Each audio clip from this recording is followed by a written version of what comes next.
So samahan nyo ako guys, pakita ko sa inyo kung paano ang buhay ng mga seaman. Time check 5:30. So naghihintay lang kami dito ng flight namin. So ito na, boarding na kami papuntang Abu Dhabi. Nandito na kami sa aeroplano. Siyempre pagdating nyo dyan, bigyan agad kayo ng food trip. Trip na bali 8 hours o 9 hours yung biyahe namin dito papuntang Abu Dhabi. Then after nyan, meron pa kami connecting flight papunta ng Bahrain.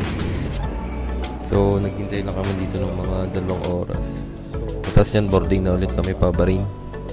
Diyan, mabilis lang naman yung biyahe namin pa Bahrain. Inabot lang kami ng 45 minutes. Bahrain.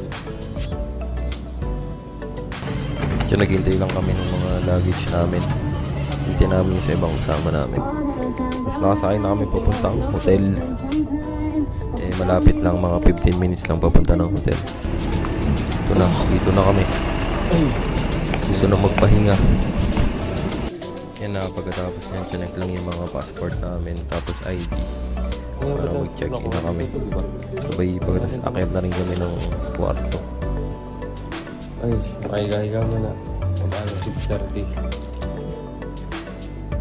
Plus 421 406.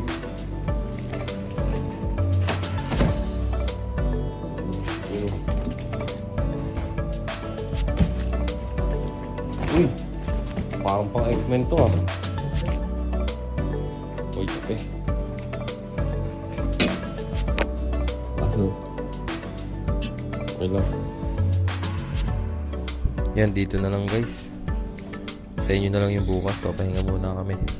Update ko na lang kayo.